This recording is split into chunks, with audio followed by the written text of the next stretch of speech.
to tell you about influences on me. And of all the talks I've given through the years here, I've never done this. So I just want to do something a little different. And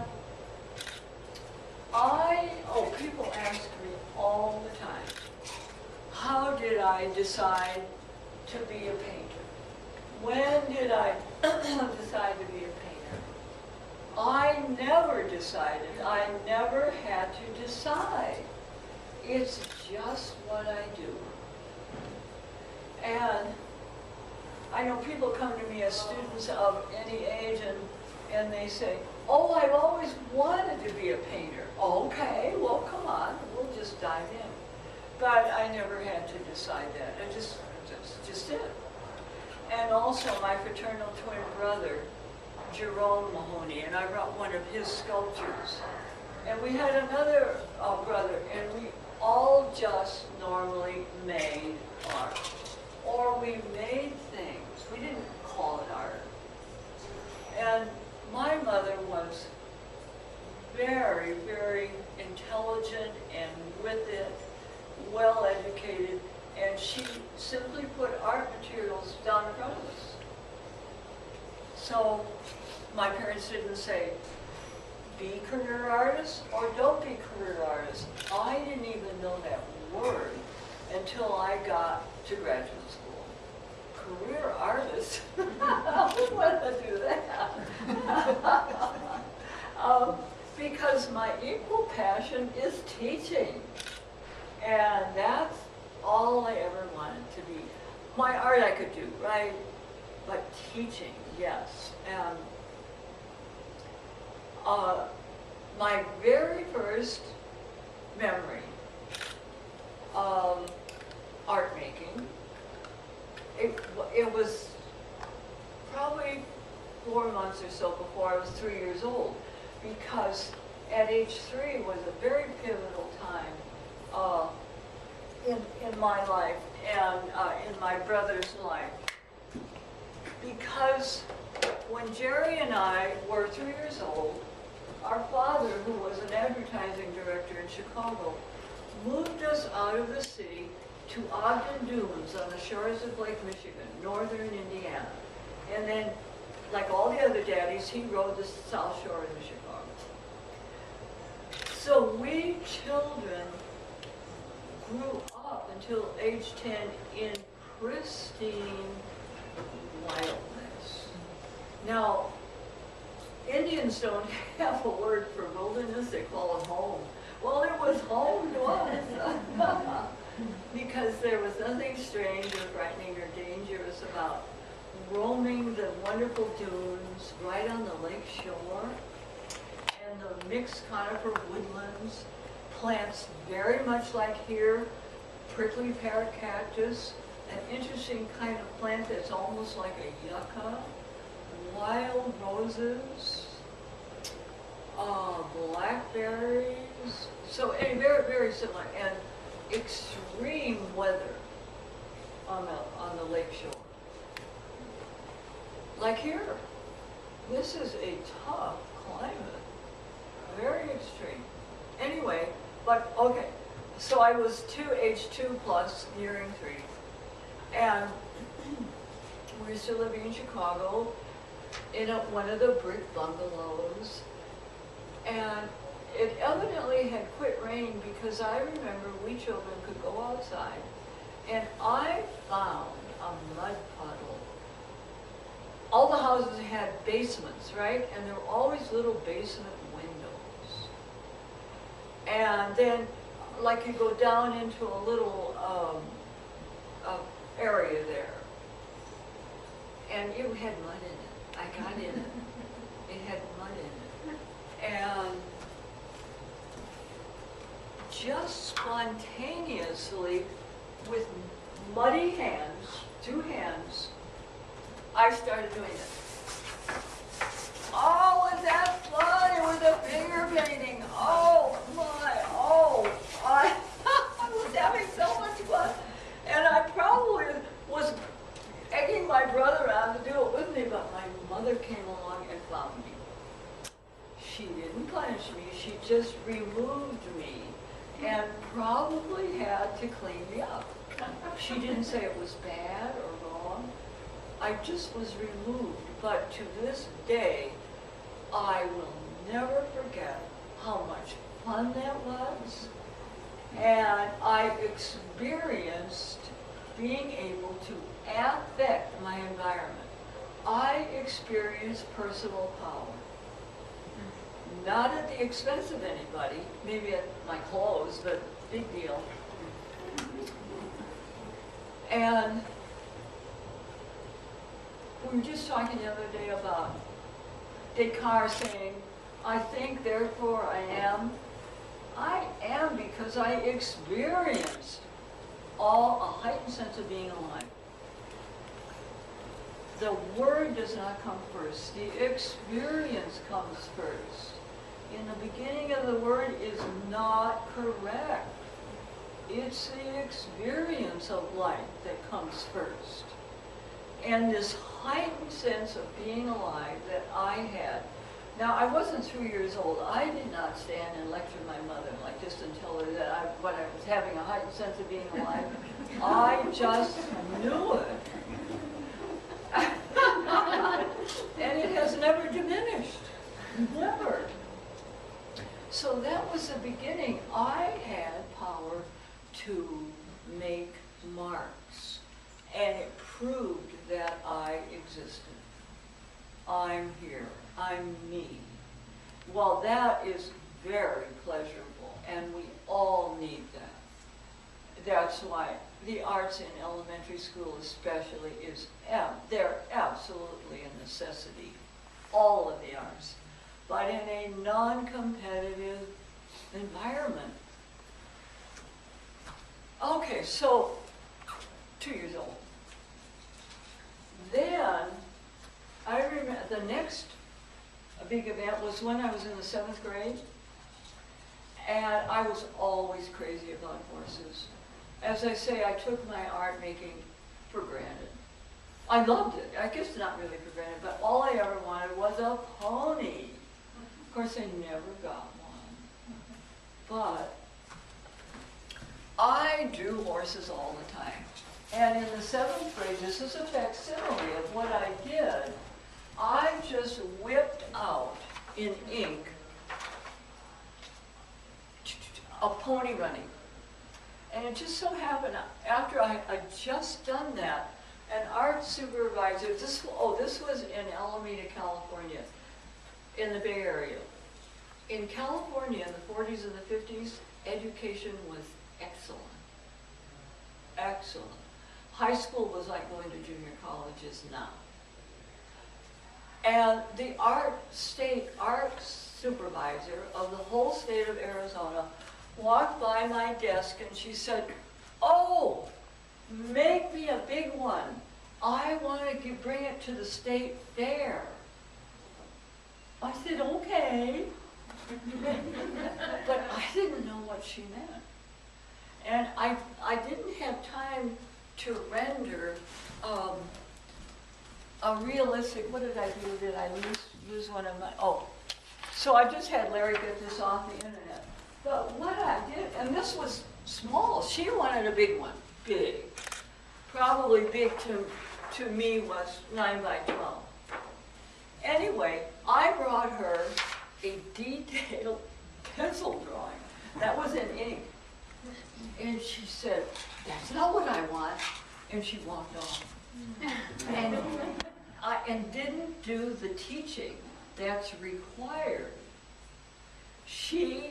When she first saw the spontaneous, expressive thumbnail, she should have said, "I just want you to paint a great big one, just like that, black ink, free, your big brush." And I would have gotten it. So I went home all weekend and slaved over a pencil drawing. And so then she walked off and still didn't tell me the difference between expressive painting and picture making. And that is a big agenda as I was growing up.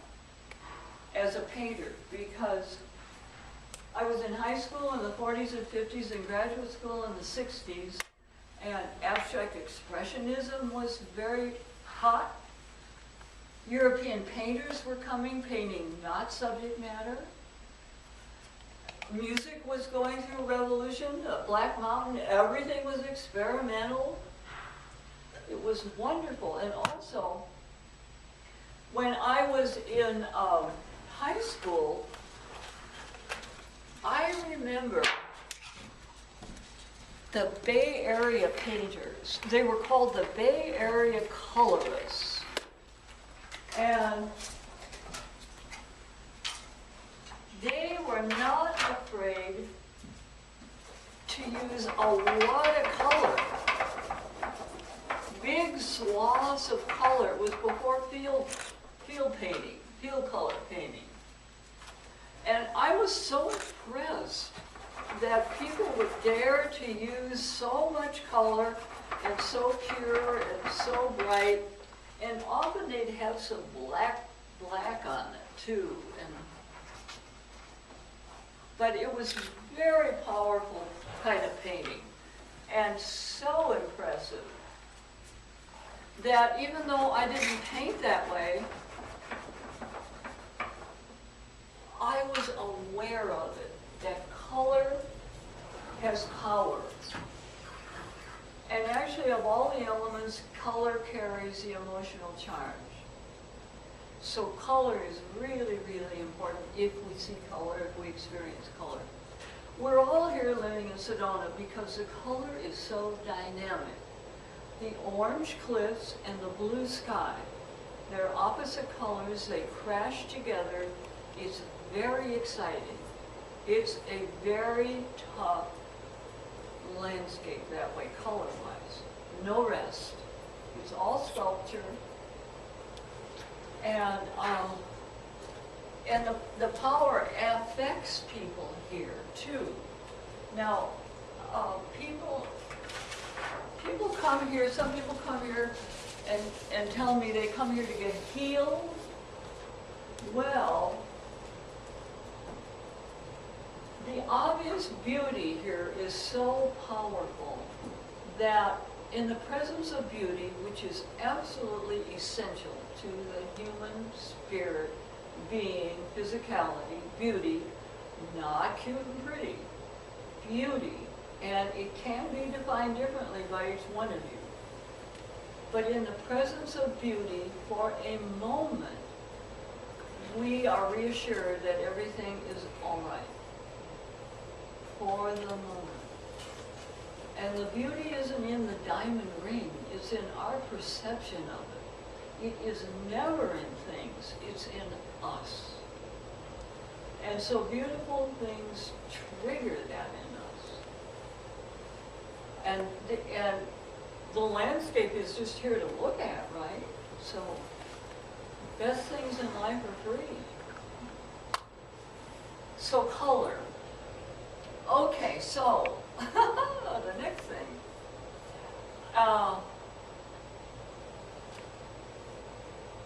I went to graduating from high school, in Alameda, Bay Area, Oakland, Berkeley. I was ready to go to California College of Arts and Crafts, the best art school in Northern California, maybe in California at that time.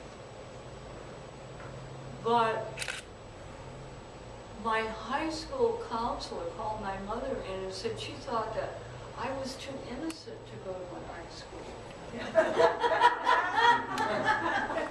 I probably was. We don't know what that means, do we? The assumptions. So I had the opportunity, the woman for whom I babysat next door, she said, "Oh, Joella, don't worry about that. Just go to Flagstaff." I said, "Where's that?" She was a professor. She had just come from this little tiny college here in Flag.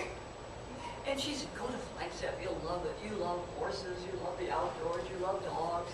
So my mother was so relieved there was another choice. She put me on the train in Oakland, California, and the next morning at dawn, I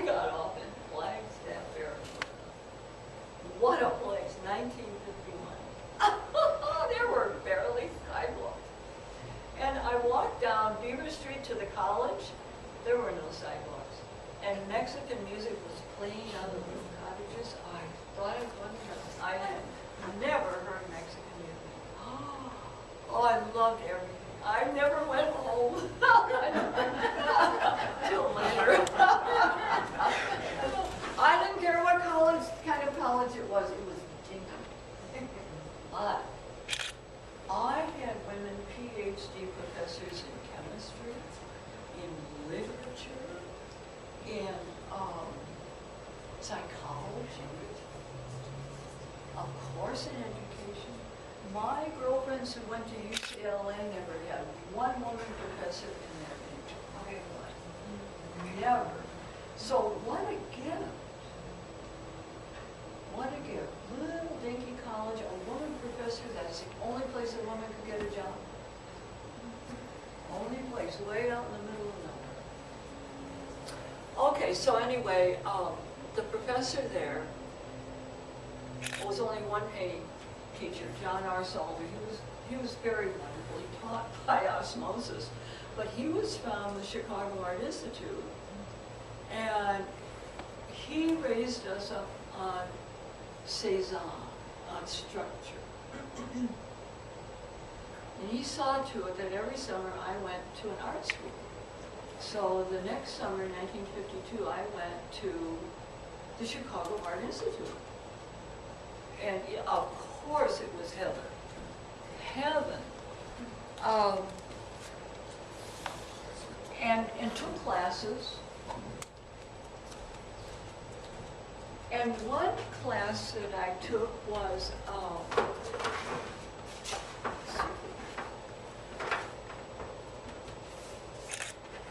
an outdoor watercolor landscape painting. And I did this little drawing while I was away last month,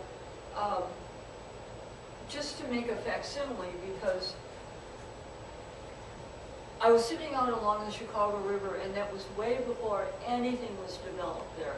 It was all weeds, and there was a little boathouse and a rotten little boat and a life preserver and tackle and whatnot.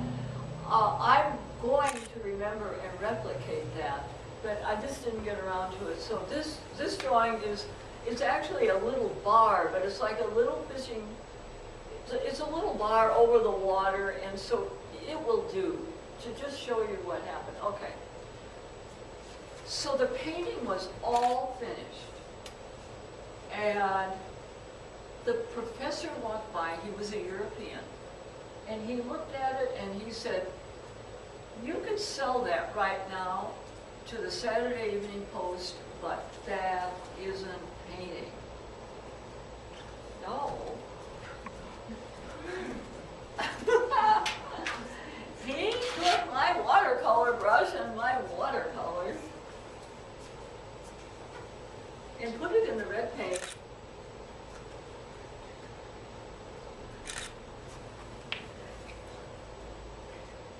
And put all that, all over it. All over. Okay. And then he got the black paint. Then you might like that. And he said, "Now that's painting," and he walked off.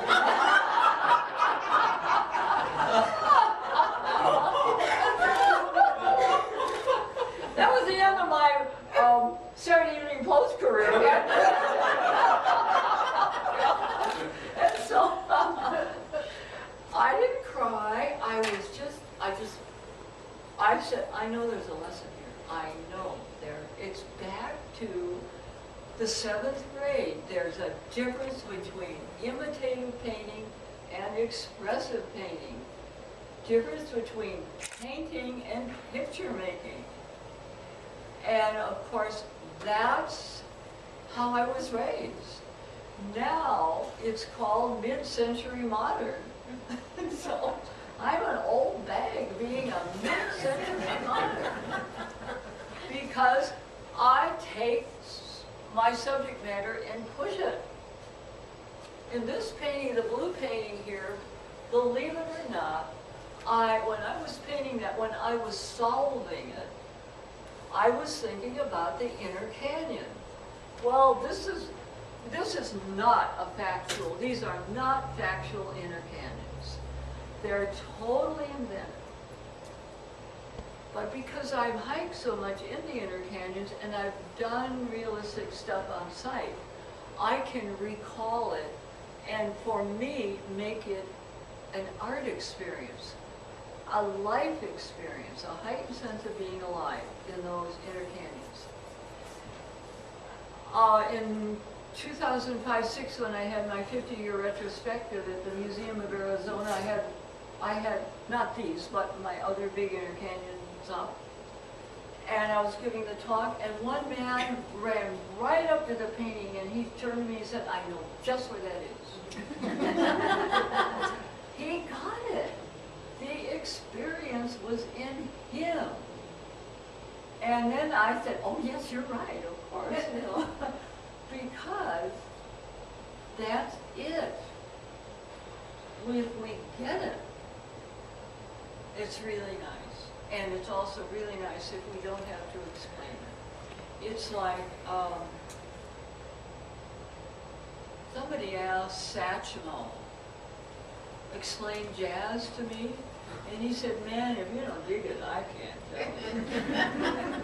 That's just, you have to get it. So anyway, it was a very interesting way that I experienced the difference between picture making and painting. And it would have been nice if the professor had said, "Now see what I mean?" and explained it. So maybe that's good teaching and just let us figure it. But anyway, I would never paint on a student's work. Never, ever, ever, ever do that. But it was a very powerful experience. In 1952, I have never forgotten it. And so then, when I got to graduate school in 1962, the very first summer, I had one of two best teachers I have ever had in my life. Richard Rubin, he was a New York painter, and they fired him at Pomona College because he wouldn't go get a PhD. Well, you can't get a PhD in painting. Now, Iowa maybe gives something like that, but anyway, his first assignment to us was paint a painting that images how it feels to you standing on the earth on your feet. Ooh, I love that. Because he said not only expressive, but go inside. Go inside. It's endless. The subject matter is endless. No matter what we're doing. In writing and cooking and gardening and whatever, go inside. That's where we live. That's where, and I don't like the use of the word meaning. I do not like that word. But where we live, it's inside. And it's not on the verbal level. Not verbal. Another reason why children need art experiences, all of them, not verbal. It's this, like I'm doing, all, and these horrible tests, and well, it's ridiculous. I could revolutionize elementary education by the first hour when the children get on the school bus, they have some experience in art. It sets them up for the rest of the day. Every study has shown that all the arts increase reading skills and math skills and history skills because it teaches about relationships, about how everything is related to everything else, and also everything is an abstract language. All language, of course, all music, all math, all science, everything is an abstraction. that we make up out of our consciousness. We make up all architecture, we make up our relationships, we make up the design of the chair. Everything is made up out of the inner. Now, nature is the teacher, and art is the teacher, and the inner is the teacher. I think I make up a cloud formation right in the studio, and then I go for a hike, and there it is. So there's no end to it. But so that the sky outside teaches me, and then I go in the studio and I just make a painting or whatever. So art is the teacher, life is the teacher, not the same. And the inner is the teacher. And when people in the arts realize that, there's no end to their subject matter. No end to it. We never have to think, oh, what am I going to paint today? And so anyway, so that was in 1962, and he also taught us how to build our own stretchers, so then I was free to make them any size I wanted to. Oh, that's easy, I can do that. Oh, okay, give us the tools, that's real teaching. And then the other teaching was a woman, Jean Ames, and she taught us, again like Cezanne, about structure. And the elements and principles of design. And when I teach that because it's still fundamental. Now, in the art world today, and trendy stuff, and so-called cutting-edge stuff and whatnot, anything goes. So, okay. That's okay. Not right or wrong, good or bad. Any idea, yes. The world of ideas is endless. It's subject matter. The world of feeling, the world of, well, ideas, the intellect, the aesthetic, how we develop our aesthetic, we're born with it. We have to be born with a sense. You know what, if we were all in a class with me right now, there would be no problem you finding your own so-called style. It's in you. And never does anybody ever copy me, even though I'm taking the same risks in front of the class that I ask the students to take. Nobody ever copies me. Now, I can go around Sedona and see that, where I've been copied a lot. And I was wringing my hanky at my wonderful brother one time because his work is so good and has been copied. And I said, well, Jerry, they're copying my ideas that it took 30 years to work out. And he said, well, maybe good ideas are hard to come by for some people.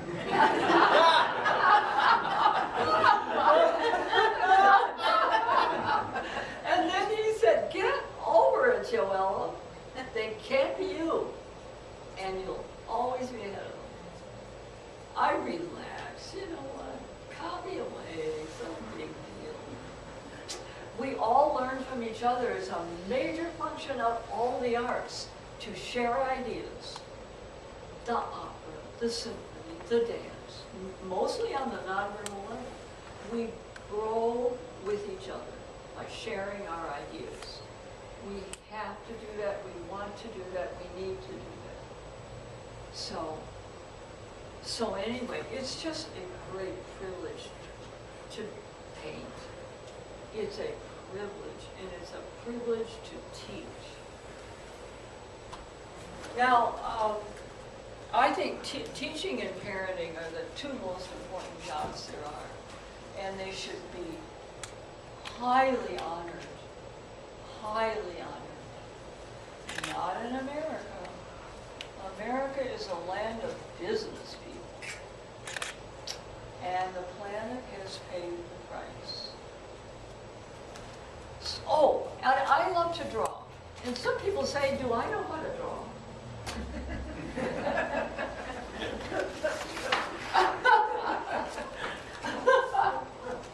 And so, you know, that's pretty interesting. I'm gonna keep it.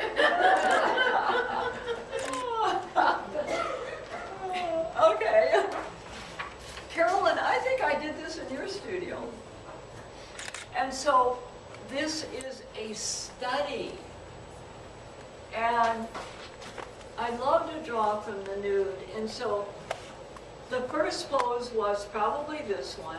And then I had room and I put the second pose up there to make it art, to go toward art. Not just, I don't like the word sketch. Sketchy, to be sketchy means like to be indeterminate. And so, but this is all study, shape and color. If we can articulate a shape, we can communicate. Shape and color, two biggies. So this is in the studio from a living model. And then, this is also in the studio, but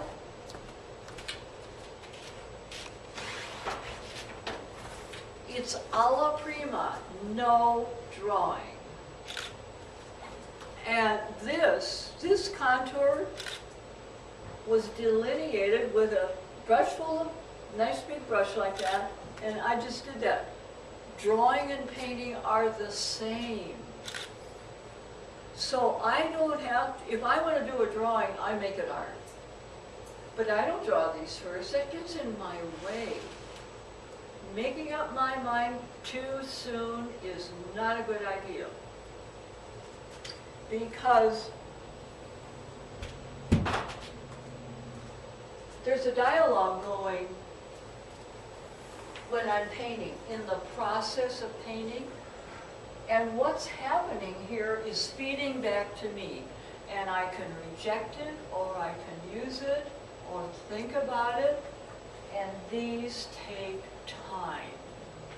There are not only a lot of square inches, or square feet, 20 square feet, but it takes time to get rid of all the unnecessary stuff and make a statement that communicates to me. And I know when I'm finished. How do I know when I'm finished? People always ask me, how do you know when you're finished? Well, how do we solve problems? Intuitively and analytically. Back and forth. Back and forth, back and forth, back and forth. Analysis and intuition. You've solved every problem in your life that way, in your own professions. And the intuitive is not honored, is it? It's beginning to be more honored as brain studies, but it's always was the realm of the woman's intuition, the little woman. Anyway, but so, Larry, my partner and I were at a show, oh, this was some time ago, and a man walked up to Larry and said, "Oh, I love your paintings." Yeah. And Larry said, "She did them."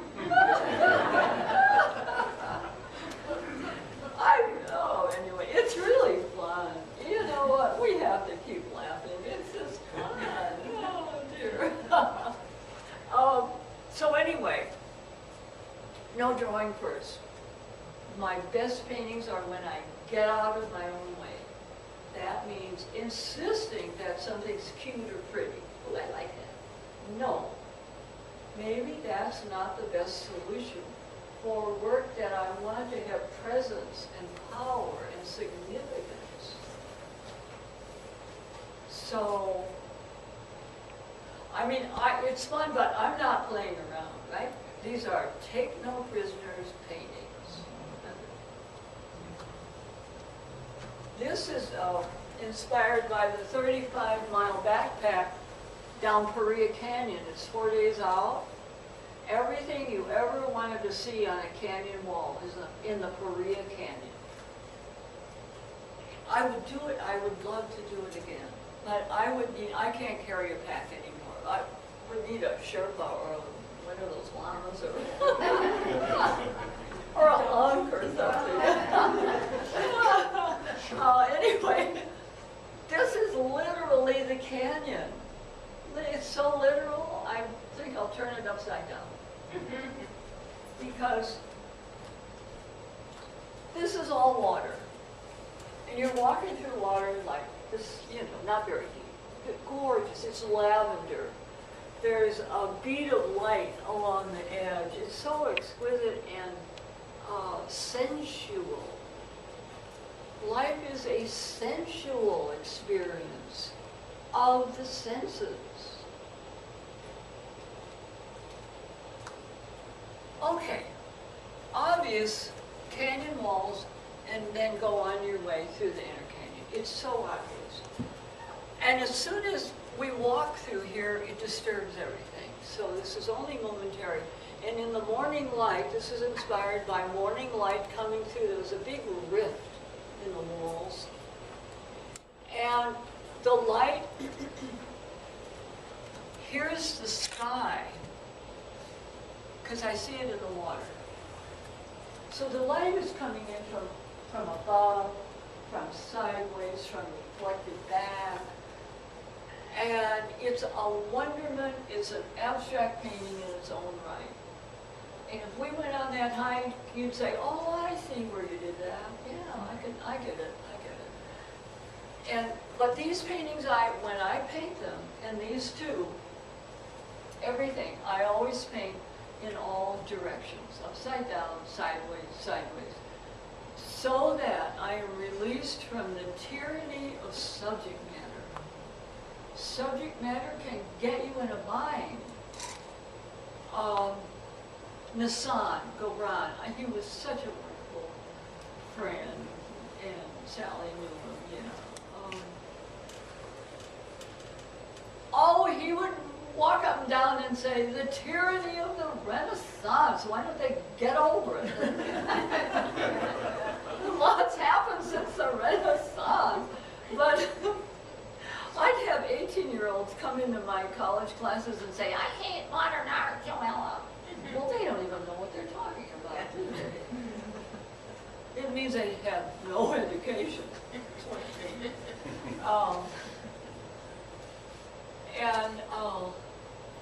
And I love to paint this way. I call it pure design. All art is abstract. There is no such thing as realism. Remember I said everything's an abstraction? We make it all up. It's all abstract. Is realism and representation the same thing? It's an abstraction. It's all an abstraction. It's more accurate to call that pure design. Pure design. Everything's an abstraction, yes. And all art is autobiographical. That means everything that we do our whole life is autobiographical because it's about you. Everything we eat, say, wear, whatever we do, it's always you. So, how can it be any different? Some painters will say, my work will speak for itself. It doesn't always, but it's always about that person. No, things do not always speak for themselves in any field. That's why it's nice to have good teachers or visit with each other to work it out. Talk about movies. A major function of the arts is to get us communicating with each other because the painter's communicating with you, so then we can all do that. It's a major function of the arts to stimulate communication. Artists and writers have always gone to jail because of that and because it challenges the status quo. And change is constant. I ask for change in my painting. I don't like it so much in my life, but, well, some change is just devastating. But court change as art makers, I do not like the word artist. It's way overused. It is meaningless. Art makers are fiddling around or whatever, because A-R-T-I-S in Latin means skill. And I want to tell you that painting is the worst area. Ceramics are better. You have to have some skill to get that thing to stand up and fire right. Painting is anybody, but you know what? I say, please, yes, paint. Don't be mean to animals or your children. Paint away. It doesn't matter. And art is not a commodity. It is not to be sold. It's too bad it has to be, but this is America, where everything has to be for sale, or it's called worthless.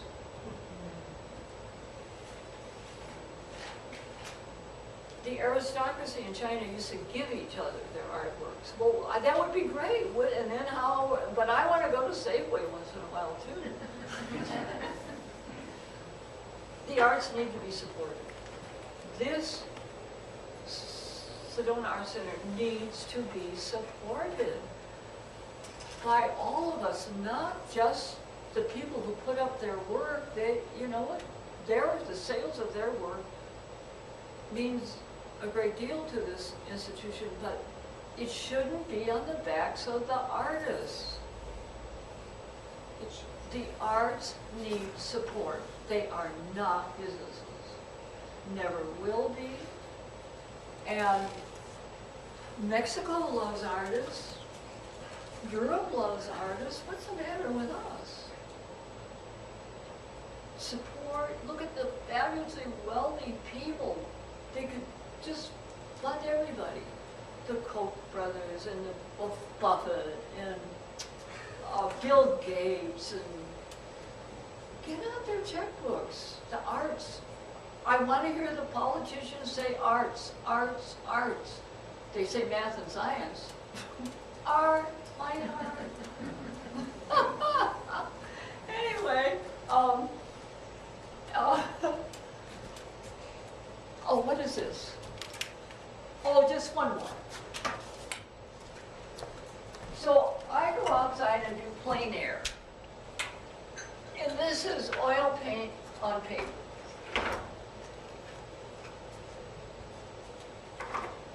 And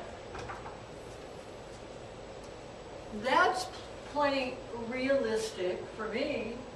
It's very faithful. I stood up in this chapel area and painted this, and I chose consciously to leave all the houses out. And this was some years ago when there weren't so many. But this is, I have analyzed that. If you want to come up and look at it, it's accurate. And I ask my students to be accurate in their drawing. Because remember I said, if you can make a shape communicate, then you've got it made. Because the color is going to communicate anyway, but it's very, color, you can attach any meaning you want to any color, and it can change every hour. Making a color wheel in high school is probably, for me, I didn't do it, it was so boring. But I always did everything else, right? So who cares if you don't make a color wheel too well? But color is dynamic, always changing. And so this is accurate. And so I call it my homework. But it's very pleasurable to do this too. And it's like getting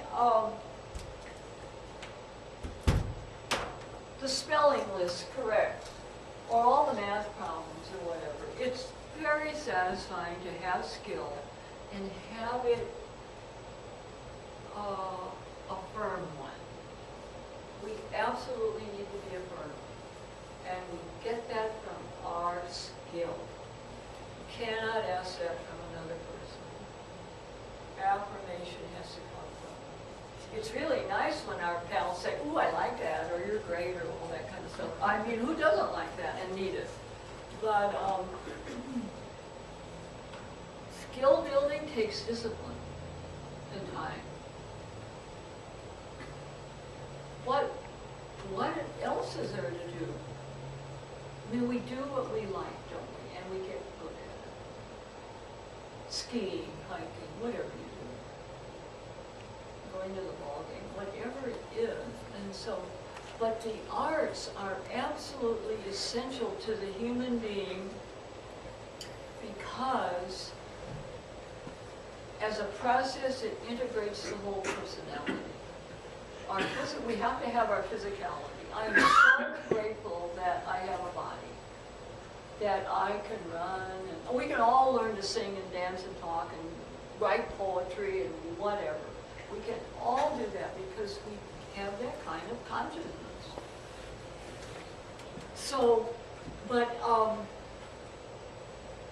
so anyway, we can all have access to our own personal power, not at anybody's expense. Personal power is how we get our work done. It's the misuse of power that is on the television all the time. But our own personal power, we can create wonderful things. And oh, I brought 3 pieces of sculpture just because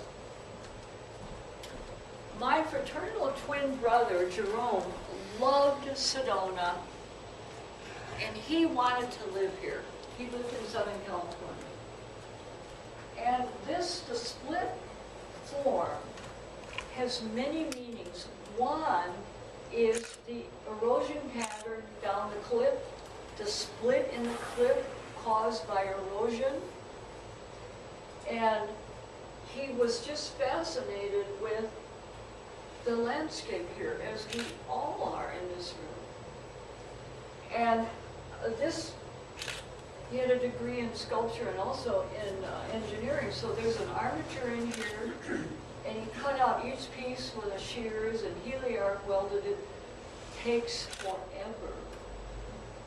It's like your jewelry, Judith. It's like jewelry. It has to be perfect. So this strives for perfection. That's another quality that we're drawn to, the perfect. No such thing, but we're drawn to. Yeah. Perfection changes just like anything else. But anyway, but inspired by the cliffs here, Sedona. And then this is, let's see. I'm going to be a little bit Joella. Oh, here. Yeah, it's Shirley, hold the bottom. Let's go.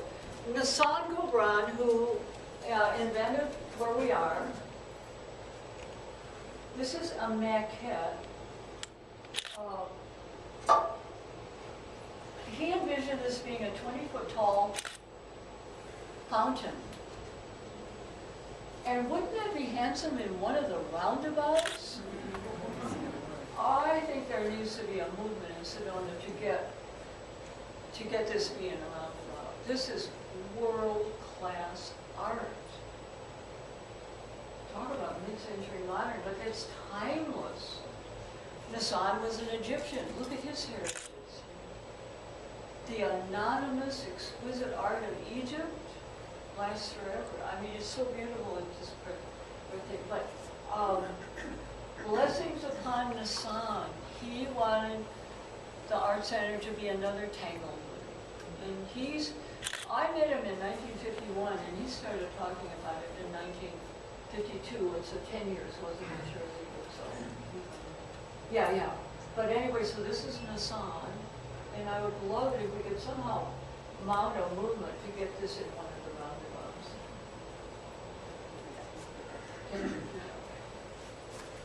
And then Larry Green, my partner, you might want to come up and look at this more closely.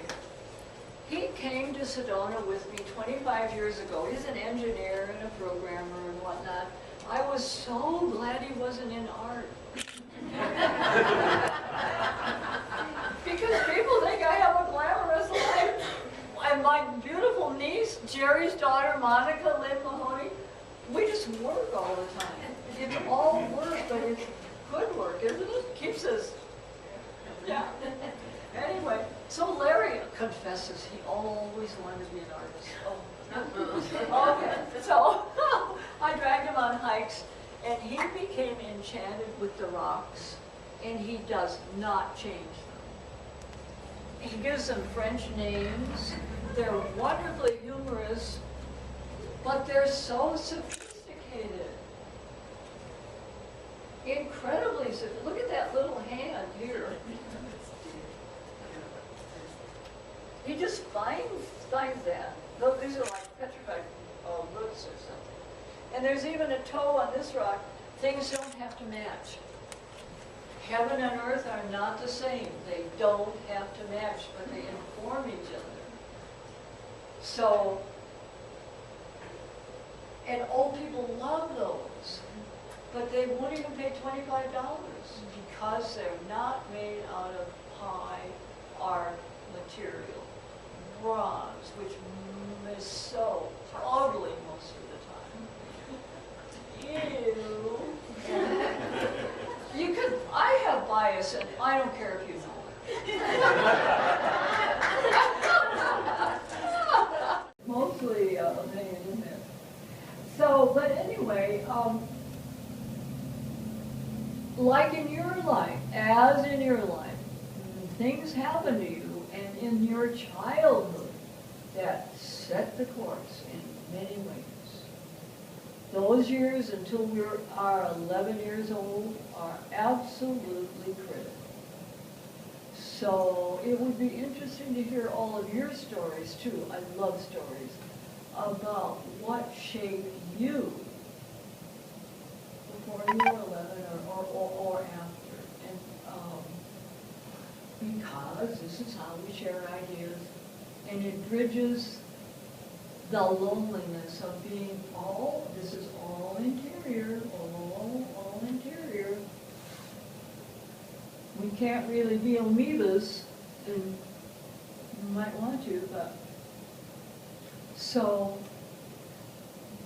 to communicate, yes, I know it's an old-fashioned word, to connect.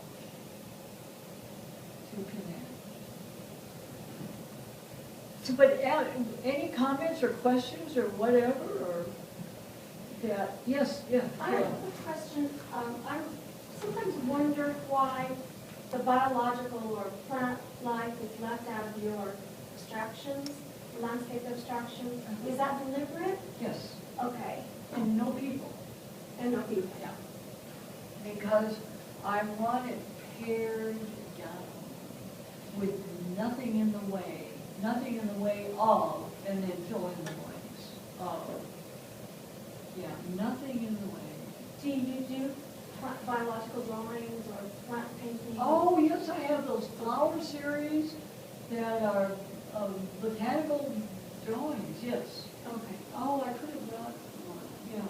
That's, I've always wondered about that. Uh-huh. Accurate drawing, absolutely dead on drawing. Yes, yes. Thank you. Come to the studio reception tomorrow. We'll have a very wonderful selection of work that represents botanical illustrations and figure paintings. Oh, yeah, lots of, some watercolors out, lots of things that I do. I don't just do this. No. I don't. Yes. You talked about learning how to build structures and then having the world open up to you as to the size of the canvas. Is there something that determines the size now? Is it something you could visualize yourself walking into? Or does it need to be bigger than you? Oh, that's a good question, because in my painting classes, I always, each semester, have an experience for the student where they do something as big as they are. So there is a direct relationship. It's very important because scale, not everything is like that, right? In here. There are big things in here. So at least as big as we are. Yes, and well, I returned to California, Southern California for graduate school from Arizona, and out here, why, wide open, nothing in the way.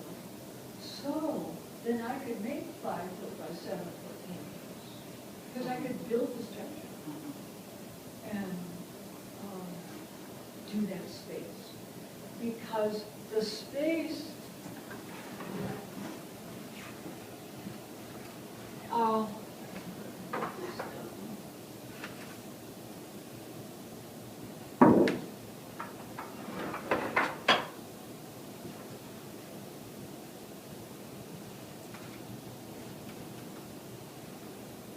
we get to go on forever. So, I mean, I can do that in a small painting too. Scale is relative. But I like this shape because I like the 18 by 24 size of paper. I just like that size. So this relates to it. And so I like that size. So, but anything, I mean, I'll have some small things and they look monumental. So it's relative to the format. I like the monumental. And it's all around us.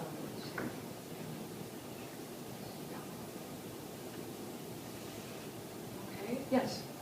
Grays. I never liked making grays. I never liked, but I like your grays. And so and they're, it looks like you're using quite a few different tubes sometimes within one gray. Colors.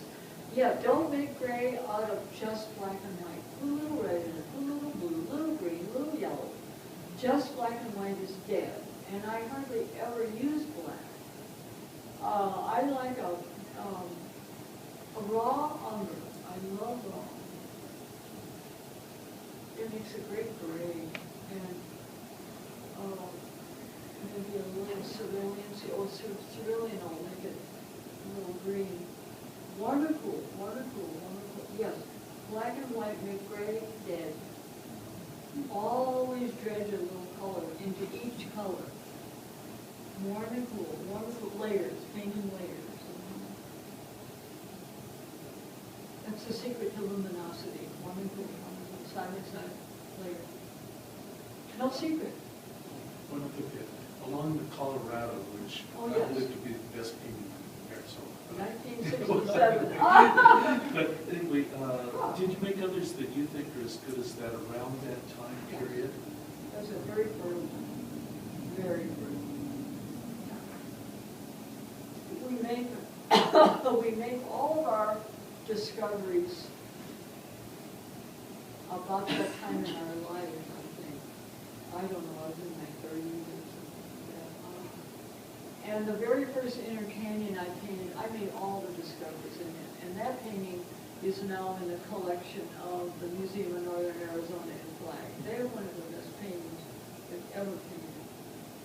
But making the initial discoveries, it makes the first painting very, very profound and valuable. Because everything's there. And then, of course, we go on and explore and come up with other things, too. And it sets us up.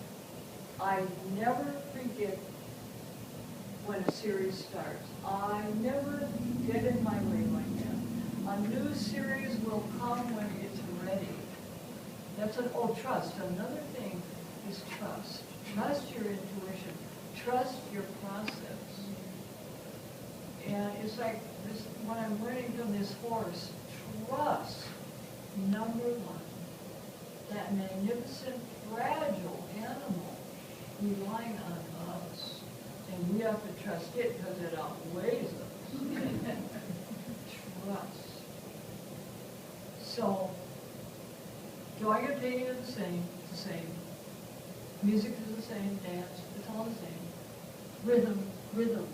Number one in all the arts, rhythm. The rhythm of the seasons, the rhythm of the moon, the rhythms of our bodies. Rhythm. Number one. They're all number ones. I don't have hierarchy. It's all number one. It's all important. Color, line, shape, space, all important. my son, my companion, my niece, my brother, my horse, my dog, all number one, number one. No hierarchy. No.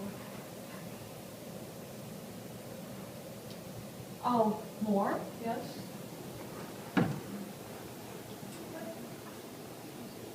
Are we